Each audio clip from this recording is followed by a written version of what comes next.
Nosotros para este trabajo final escogimos el tema de la fenilcetonuria. Los temas que avanzaremos se encuentran en el índice y tenemos una introducción de por qué es importante analizar las implicaciones del conocimiento genético en la PKU. Bueno, ahora vamos a ver los conceptos fundamentales de herencia genética y fenilcetonuria. Eh, entonces, ¿qué es la herencia genética? Va a ser el proceso en el cual los padres van a heredar los genes a los hijos. Cada persona va a tener dos copias de genes, uno del padre y otro de la madre, y algunas variaciones en estos genes pueden producir enfermedades, como en este caso la fenilcetonuria. ¿Cómo se va a heredarse la fenilcetonuria? Este se va a heredarse siguiendo un patrón autosómico recesivo. ¿Qué quiere decir autosómico? Autosómico quiere decir que el gen mutado lo vamos a encontrar en un autosoma. Un autosoma es un cromosoma no sexual, específicamente en el cromosoma 12. Y esto va a significar que puede afectar tanto a hombres como a mujeres. Ahora, ¿qué queremos decir con recesivo? Que para que esta persona tenga la enfermedad necesita de los dos genes mutados, eh, tanto del padre como de la madre. Ahora, como vemos en la imagen, vamos a tener aquí a dos padres portadores, de los cuales el 25% va a ser un hijo enfermo, un 25% va a ser un hijo sano y a un 50% vamos a encontrar a los hijos portadores. Bueno, ahora vamos a ver el gen y la proteína afectada. En este caso, el gen mutado sería el PAH, que se va a encontrarse específicamente en el brazo largo del cromosoma 12. Este gen va a producir lo que es la enzima fenilalanina hidroxilasa.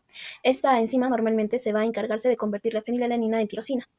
En caso de que este gen esté mutado, la enzima, que es la fenilalanina hidroxilasa, se va a inactivarse o va a ser muy deficiente en su función. Ahora, ¿cuáles van a ser las consecuencias bioquímicas y la relación con la enfermedad? Ya que este gen está mutado y esta enzima no está funcionando correctamente, la fenilalanina se va a acumularse en el cerebro, lo que vamos a llamar una acumulación tóxica, y el daño clínico que nos daría sería una acumulación neurotóxica, específicamente en el cerebro, lo que va a conducir a la discapacidad intelectual grave y a un problema neurológico y conductual. En resumen, sería que la mutación del gen va a causar deficiencia enzimática, lo que va a llevar a la acumulación de fenilalanina y lo que va a causar síntomas de la fenilcetonuria. Bueno, yo les voy a hablar sobre las aplicaciones de la farmacogenética y terapias personalizadas. La farmacogenética en PKU. En la fenilcetonuria, el punto central es la heterogeneidad mutacional del gen PAH, que pues este produce distintos niveles de pérdida de función de la fenilalanina hidroxilasa. Desde la genética médica podemos decir que pues estas mutaciones pueden afectar lo que es el plegamiento de la proteína, a la vez lo que es su estabilidad y la afinidad por el cofactor BH4 y también la estabilidad enzimática, o incluso puede generar formas truncadas sin actividad enzimática. La farmacogenética nos permite correlacionar el genotipo con el fenotipo bioquímico, lo cual esto es esencial para predecir la actividad enzimática residual y así poder anticipar la severidad clínica. También nos permite identificar las mutaciones del BH4 responsivas, en las que pues también conocida como saprofterina, puede actuar como una chaperona farmacológica estabilizando la PAH mutada. Finalmente, este perfil génico nos permite ayudar a determinar la tolerancia individual de la fenilalanina, lo que permite ajustar la dieta de manera personalizada según la actividad residual estimada. También tenemos lo que son las terapias personalizadas. En cuanto a estas, pues contamos con varias opciones. Como primera opción tenemos el BH4, que pues también es conocida como la saprofterina, que es útil únicamente en los pacientes cuyo genotipo conserva cierta actividad enzimática y permite que la BH4 actúe estabilizando la pH mutada. En segundo tenemos lo que es los PEC Baleace, que pues esta es una terapia enzimática sustituida que degrada la fenilalanina independientemente de la función de pH y por eso pues indica que que algunas mutaciones producen una pérdida completa de lo que es la función. Y por último tenemos lo que es la terapia génica o la AAV y el ARN mensajero terapéutico, que pues Estos en sí buscan restaurar o reemplazar la función de pH directamente en el hepatocito.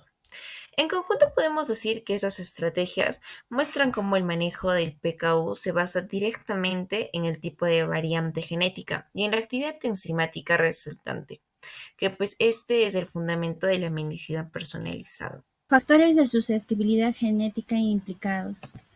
¿Qué es la susceptibilidad genética? En el caso de la fenilcetonuria, la susceptibilidad genética significa la propensión heredada que tiene una persona a desarrollar la enfermedad debido a variantes en el gen PAH, que es el principal gen alterado en este trastorno. Aunque la fenilcetonuria se considera una enfermedad monogénica, la severidad no depende solo de una variante, sino de varios elementos. Primero, la combinación de variantes heredadas en cada alelo del gen PAH. Segundo, la presencia de genes modificadores. Y tercero, factores ambientales como la dieta y la disponibilidad del cofactor BH4. Variantes genéticas que generan susceptibilidad en el PKU. Estas categorías también aplican, pero cada una contribuye de manera distinta al riesgo y severidad del fenotipo. Tenemos las variantes comunes SNPS. Existen, varias variantes comunes llamadas SNPS. Estas son frecuentes en la población y por sí solas no causan la enfermedad, pero sí modulan la actividad de la enzima PAH. Pueden influir en dos aspectos importantes: la respuesta al tratamiento del BH4 y los niveles basales de fenilalanina. Tienen un efecto pequeño, pero contribuyen a la variabilidad clínica entre pacientes. Variantes de baja frecuencia. Estas variantes raras tienen una frecuencia baja, no son tan comunes, pero su efecto es mayor. En el PKU puede generar actividades enzimáticas residual, por lo que suelen producir formas más moderadas como la hiperfenilalanemia leve. Detectarlas es importante porque nos ayuda a predecir la severidad del paciente. Variantes raras. Tienen un impacto grande. Incluyen mutaciones non-ense y de lecciones pequeñas o cambios en el splicing y suelen reducir la actividad enzimática a menos del 1%, causando la PKU clásica, que es la forma más severa. También existen las CNVS, que son delecciones o duplicaciones grandes dentro del gen PAH. Aunque son menos comunes, pueden explicar casos severos cuando las pruebas tradicionales no encuentran mutaciones convencionales. ¿Cómo se detectan los factores de susceptibilidad en PKU? Por medio del GAWAS, que detecta el SNPS comunes asociados a riesgo a la respuesta del BH4. También la secuenciación de WES o de WGS, que permite identificar variantes raras y de baja frecuencia, esenciales para diagnosticar el PKU clásica y moderada. Estudios también de Burden, que analizan la carga total de variantes raras en el gen PAH o en genes del metabolismo del BH4, como el PTS y el GCH1. Estos métodos nos permiten determinar el riesgo, clasificar el tipo de fenilcetonuria y seleccionar el tratamiento más adecuado para cada paciente. Continuando el tema 3 de los factores de susceptibilidad genética implicados en las enfermedades de complejidad media, que en este caso estamos tomando como referencia la fenilcetonuria, que aunque es un trastorno monogénico clásico, hoy sabemos que su variabilidad clínica, su respuesta al tratamiento y la severidad no dependen solo del gen PAH, sino también de variantes adicionales, modificadores genéticos y factores ambientales, lo que lo conecta con la genética multifactorial. Primero, respecto al riesgo poligénico o el PRS, en la fenilcetonuria existe un gen principal, el PAH, pero el fenotipo final está influido por múltiples SNPs, por sus siglas en inglés, que es el polimorfismo de un solo nucleótido. Bueno, estos van a ser adicionales en genes que regulan metabolismo hepático, transporte de aminoácidos y vías de estrés oxidativo. Hoy se sabe que variantes en genes como el DNA JC12, el GCH1 y los que se pueden ver pueden modificar la severidad, la tolerancia a la fenilalanina y la respuesta al BH4. Esto significa que además del gen principal existe una carga poligénica que contribuye a la susceptibilidad individual y a la gravedad del cuadro. En condiciones multifactoriales, el PRS puede explicar del 10 al 25% del riesgo total, y aunque el PKU, el riesgo monogénico, domina, Estos factores modificadores explican por qué dos pacientes con la misma mutación pueden tener fenotipos diferentes. En cuanto a la interacción gen-ambiente, es fundamental en la fenilcetonuria. El ambiente, principalmente la ingesta dietética de fenilalanina, pero también factores como el estado nutricional, las infecciones, estrés o el embarazo pueden multiplicar o reducir el impacto de las variantes genéticas. Por ejemplo, en pacientes con variantes moderadas, un incremento dietético de fenilalanina puede duplicar los niveles plasmáticos, mostrando cómo el ambiente puede modificar el fenotipo, igual que ocurre en las enfermedades multifactoriales clásicas. En tercer lugar, hablamos de la complejidad media, porque el PKU se combina.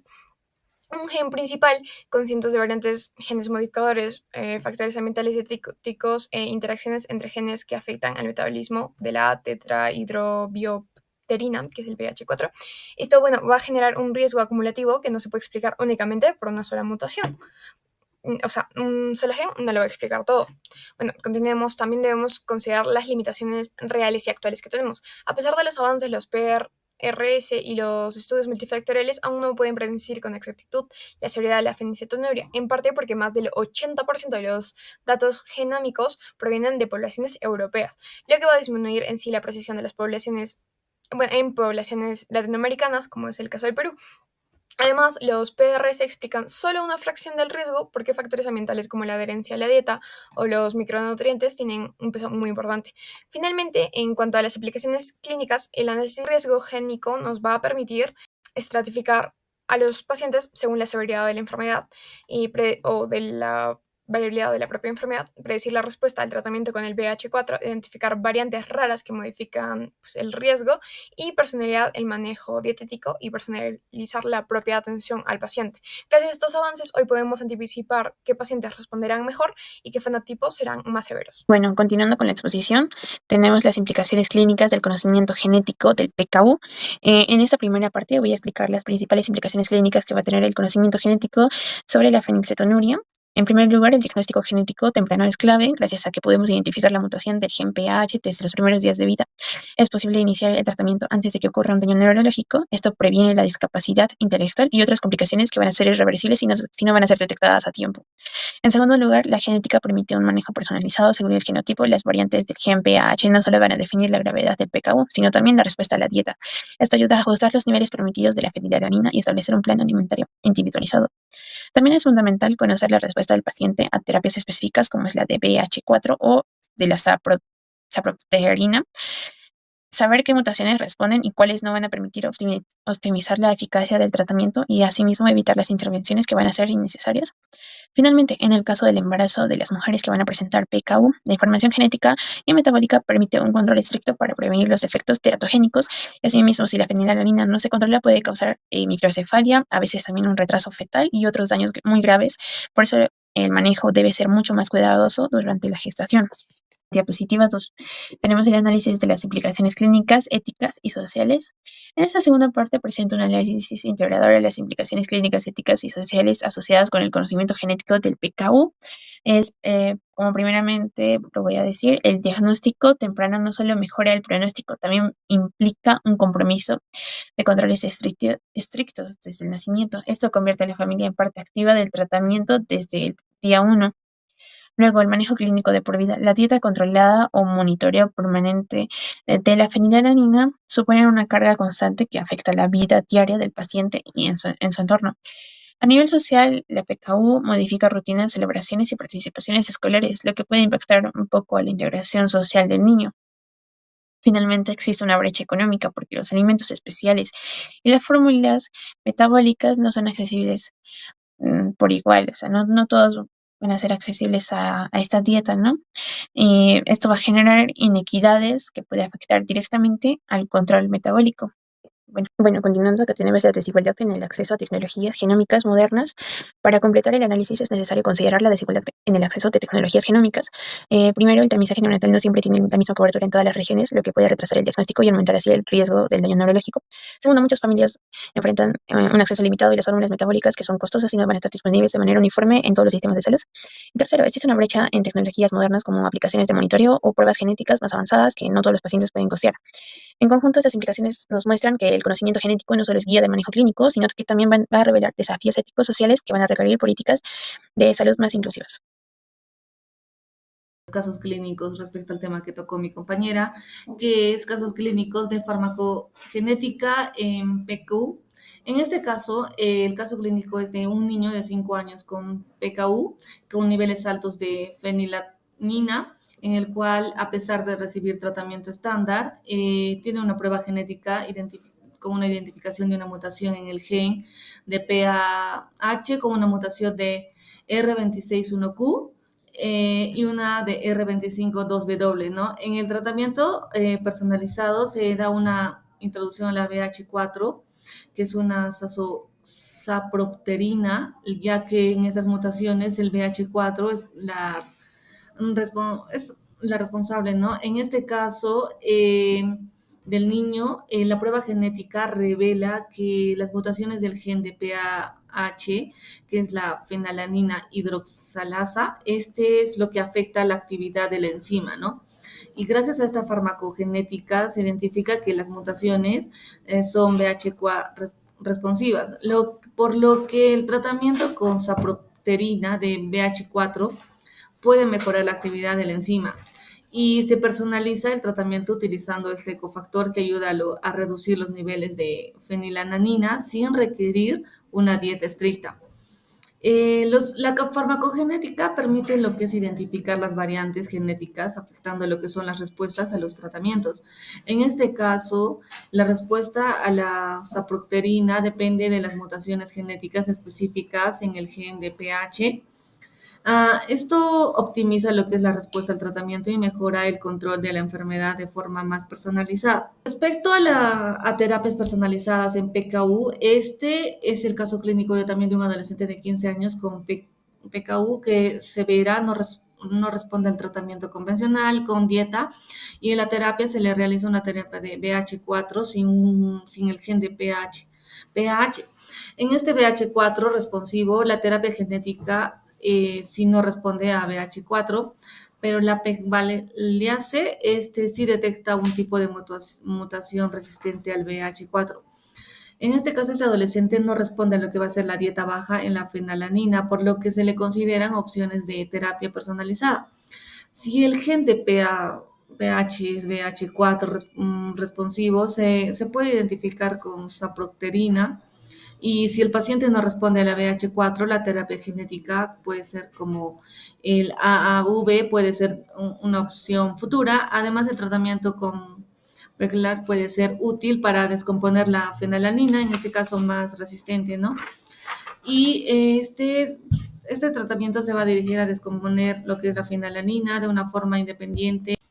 Bueno, en la fenilcetonuria, el conocimiento genético cumple un rol fundamental porque esta enfermedad es completamente causada por una mutación heredada. Saber esta información no solo permite hacer un diagnóstico temprano, sino que también conocer la serie de implicancias éticas y sociales que impactan directamente en la vida de las familias y del paciente.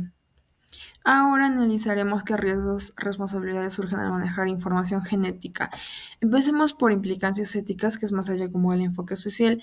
Respecto a la privacidad genética, pues es aquí en este caso protección de datos del diagnóstico, evitar usos indebidos o de discriminación. Después la revelación del diagnóstico, que es informar sobre lo necesario, como son en la escuela o cuidadores, ¿no? Mantener un equilibrio entre seguridad y privacidad.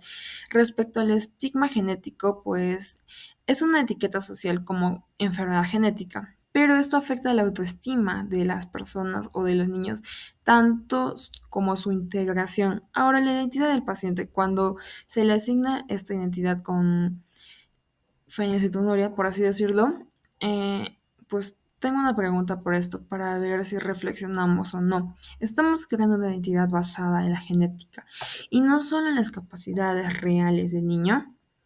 Ahora, en archivos genéticos nacionales, pues los datos del tamizaje quedan almacenados. Surge la discusión que si el Estado debería de conservar la información genética para investigación, prevención o vigilancia y sobre todo, cómo evitar que esta información sea causada o usada para excluir o etiquetar o discriminar. Ahora, respecto a implicancias sociales del conocimiento genético, pues la genética no solamente informa también, sino tiene un impacto real en las vidas. Por ejemplo, empezamos con discriminación genética. Las personas pueden ser tratadas diferente en el trabajo, ya sea educación o seguro, solamente por su información genética. En estigmatización, la sociedad puede etiquetar o excluir a individuos con enfermedades o riesgos genéticos. Ahora, el acceso desigual a tratamiento. No todos pueden costear o acceder a servicios genéticos. Esto aumenta la desigualdad social. Por último, tenemos el impacto familiar. El diagnóstico afecta a las rutinas, tanto como la economía, las decisiones reproductivas de toda la familia. El conocimiento genético no solo recae en una sola persona, sino que transforma el sistema familiar completo.